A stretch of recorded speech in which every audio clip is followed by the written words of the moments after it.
Hello everyone, this is the finale of What If Naruto Was Betrayed and Broken, and I hope you guys enjoy this video and to like, to subscribe, to share, and check out the playlist, to see more comment down below.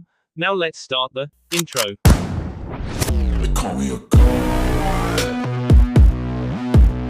They call me a god. They call me a god. Join my membership, the perks are great. It's in the description. Naruto's apartment. A year has passed since the Junin test. Naruto steadily grew closer to Sakura and her team. He came to their training every other day, and the Genin's Kenjutsu was improving greatly. They were going for the Chunin exam soon and had high hopes of getting promoted. He could be seen chuckling softly at their antics, as sometimes Sakura tend to get crazy and start to chase the Genins around to whoop their A. Being occasionally paired up with Iruka, and sometimes Kakashi in missions, mostly due to threatening, begging or anything that works on the Hokage by the ex-Chunin, has given them time reconcile their father and son relationship. Besides that, Kakashi and Naruto's relationship were also on better terms.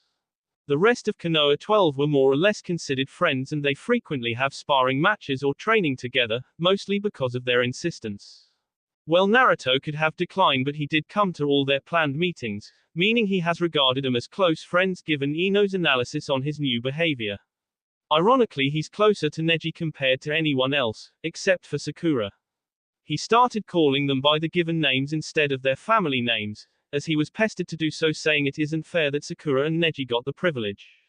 Naruto's relationship with Sasuke was still on thin ice. They barely spoke with each other, but the tension between them has lessened to a more comfortable degree. According to Ino's theory, they would make up in another month's time. Shikamaru contradicted this point, saying Sasuke's arrogant attitude would make it impossible for the two to ever be friends again and that she was never right. He got very hard whack on the head by Ino, who the launch into her complicated human relations theory that she has picked up being a gossip. Naruto's relationship the rest of the village, however, still borders on distrust. Although Suna tried her best to convince him, he still insisted that he cannot possibly fully trust again. Whenever they are on this topic, the pair would bicker, if you count short responses and one-sided shouting bickering.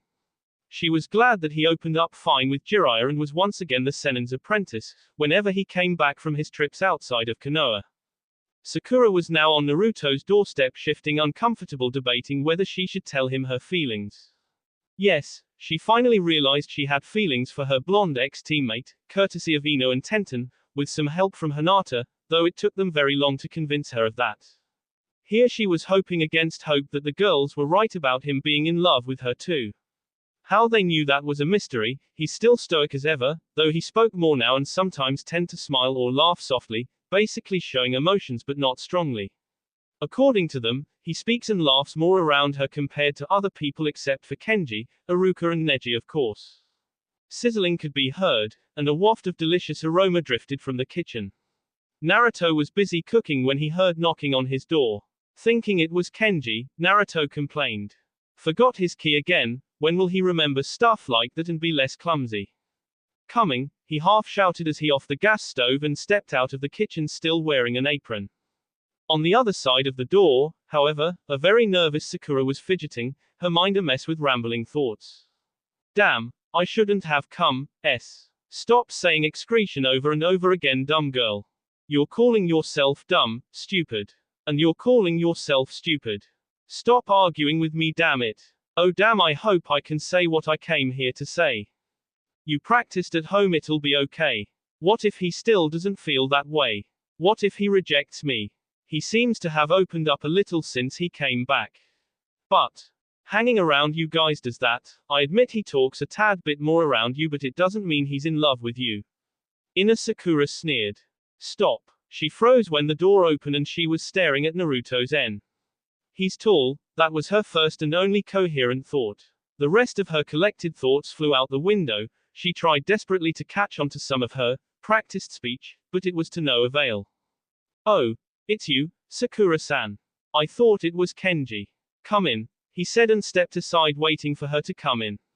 Sakura, however, was not moving. Damn, why must I do this? Why can't he express his love for me? It's supposed to be that way. As if that communication retard can express love, Inner Sakura was laughing evilly. Don't insult Hi. Sakura's apartment. A confused Kanoiki was pacing up and down her living room, irritating her three friends. She was rambling for over half an hour, not giving him a chance to speak. I'm stupid. God damn, what have I done? You should have seen his face. It was, I don't know. I thought I saw happiness in his eyes, but now I'm not so sure. Ah. For God's sake, Sakura, calm down. Ino shouted, her patience wearing off.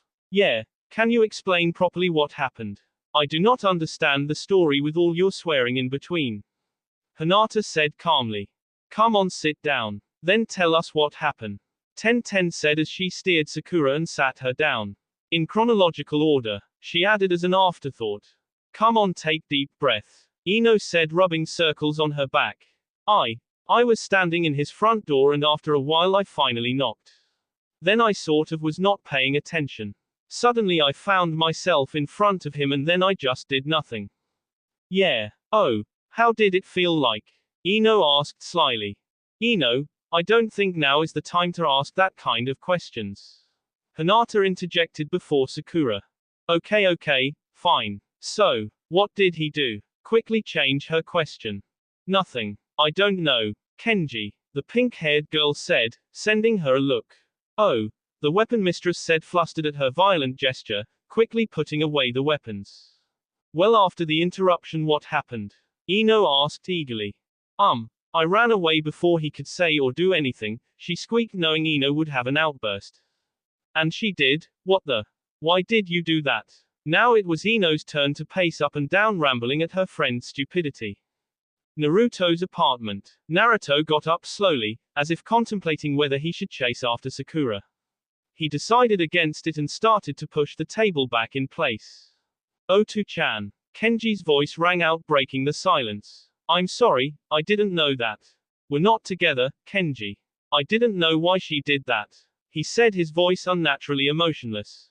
But she likes you, a lot. And I always thought you would both be perfect together. The boy said, trying to convince his father. His statement was ignored as the blonde just walked back into the kitchen and started cooking again. Kenji followed him in, still hoping for a response, and smiled slightly when he got one, albeit a long time later. What if it's not true? His voice sounded strained, soft and unsecured. The boy's smile turned into a frown. Yakiniku restaurant. This is Kami, Kiba howled softly. Akamaru barked in agreement. I know, but there's nothing we can do. Shino said impassively while reaching for his tea. They've been avoiding each other like a plague for a week. It's very uncomfortable being around them when we have training. Chuji complained and promptly shoved several pieces of meat in his mouth. But I still think Shino's right, unless the girls would tell us Sakura's side of the story. Also, we need someone to find out Naruto's side of the story. Shikamaru said, looking with disgust at his friend eating. By the way, how did you get rid of Lee? Sasuke suddenly asked Neji. The Hyuga gave a smirk and said, I told him Guy was looking for him for some training and he practically sped off without even confirming Guy's location. I bet he's running around looking for Guy, shouting at the top of his voice now. Kiba laughed. Moments later, Kiba fell off his chair, laughing harder at the shout he heard. Guy-sensei. Where are you? Okay, we need a plan. Shino said, ignoring the guffaws coming from the floor. I think Sasuke should try prying the truth out of Ino. And Neji, since you are the closest to Naruto, you should go try talking to him. Shikamaru said. I will not go. Two simultaneous voices said indifferently. Then they both glared at each other, gave a soft huff and turned away. You have to. Please. Kiba begged. Apparently he had managed to control laughter. I will not lower myself and seduce Ino. Sasuke said. But I bet I can make Naruto tell me everything. He said with a condescending smirk on his face. You will not succeed. Both of you don't even talk to each other unless necessary. Why the sudden confidence in this? Chuji said incredulously. The matters between us has gone unsolved for too long. If he doesn't make the first move, then I will. Sasuke said. You're so stupid. You waited a whole year for him to make a move. You are more foolish than I thought you were. Neji said haughtily. How dare you insult me, Hyuga? Here you are not even willing to find out what happened and you insult me. Sasuke said, his voice rising with each word. I already know what happened between the two. There is no need for me to go find out more. Neji said dispassionately. What? They all shouted. And you didn't tell us because. Kiba said imperiously. You didn't ask. Neji said mischievously. Training grounds. 5 Narutos were dashing around, leaving blurry images in their wake. Numerous sounds of metal clanging could be heard as Sasuke approached the field. Damn, both of them are stupidly clueless. Naruto's the worst. Sakura's been displaying her affections for him and he missed it. How dense is that, and how can he still think Sakura likes me? He gave a sigh, still reluctant to reveal himself before sorting out his thoughts. Must be what I said. At this his words came rigging in his mind. Ah, you still like her. Pity, she prefers me over you. You still think she'll love you. Stop trying to fool yourself, Yujiro Tonkachi. You know that will never happen. You're the Kyuubi's vessel, remember, no one will ever acknowledge you. Give it up. Stop your foolish dream of becoming the Hokage. Konoha will never allow a Jinchuriki to become their Hokage. You are but a tool to them, Dobe, and that is all you will ever be. Shaking his head violently to clear his thoughts, he realized that Naruto was now standing calmly in the center of the field, alone, looking at him with his usual emotionless eyes. We need to talk. Sasuke cringed at his choice of words, they sounded too cliché. The blonde continued staring at the raven without saying a word. Sasuke found himself fidgeting under the man's intense staring and mentally himself for losing his cool. I came to apologize. I know it is of no use, as everything I have said and done has cost you everything you had. I also wanted to say that I was wrong about you. I said hurtful things to you when we fought 6 years ago. I know you won't believe me if I tell you that I said those words merely to distract you in battle. I myself doubt that. I know now the truth for my actions, as I have had time to brood over it since you left. Sasuke took a deep breath and took Naruto's silence as his permission to continue. I was jealous of you. Despite being hated by almost the whole village, you had people who truly loved you, like Iruka, Tsunade and Jiraiya. Even the ramen guy seems fond of you. Sakura used to treat you like but I would have preferred that compared to the blind love she had for my fame and looks.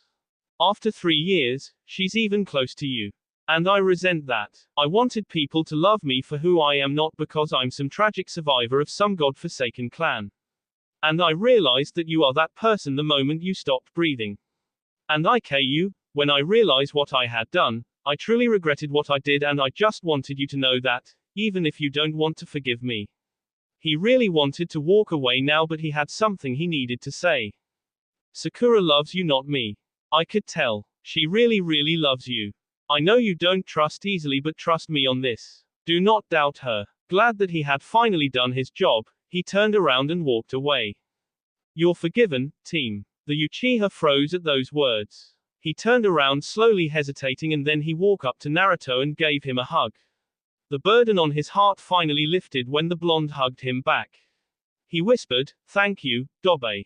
You're welcome. Ino's flower shop. You have to go talk to him," Ino said bossily as she arranged flowers.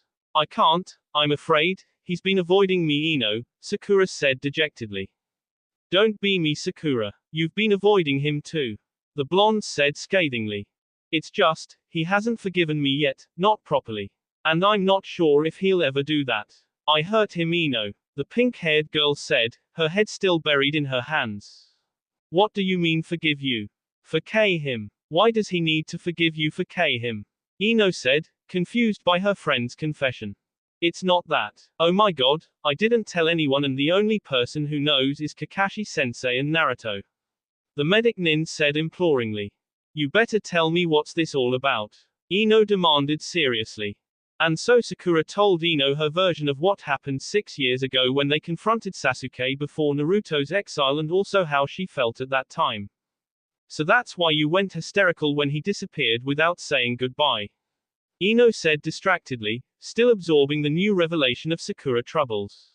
"And also why you fled when he didn't say anything or do anything to reassure you," she added thoughtfully.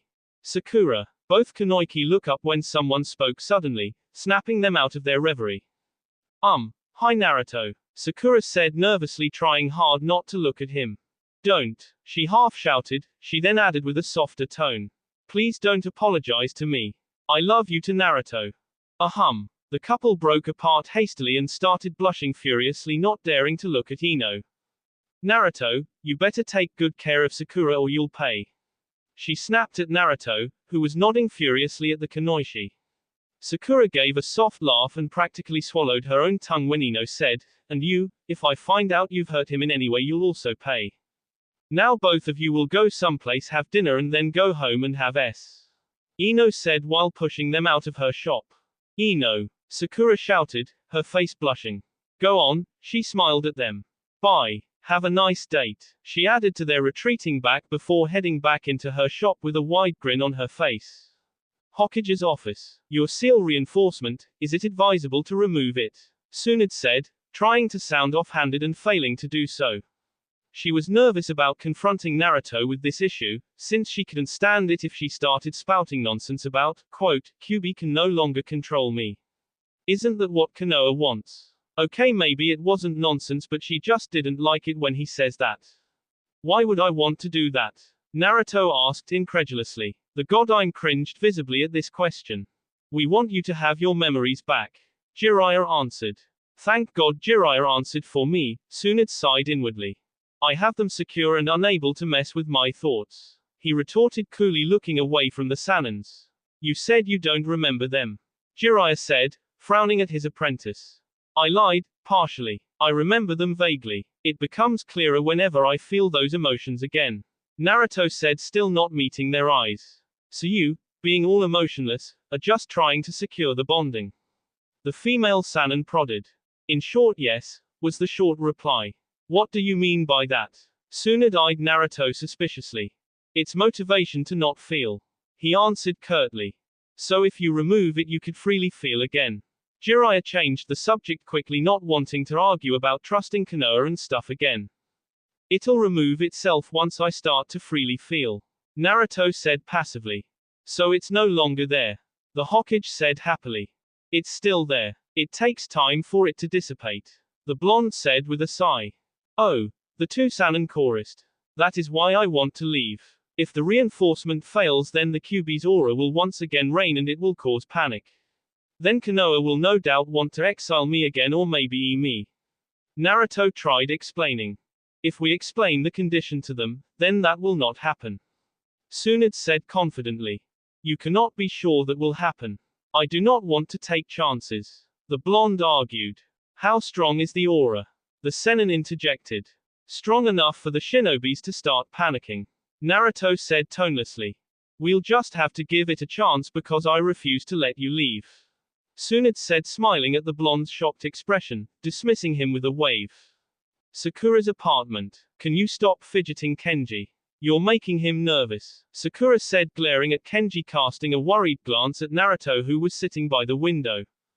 But I'm nervous, I can't help it, Sakura-sen. Oka-chan, Kenji said, smirking at Sakura's horrified face. Do not ever call me Okaa-chan.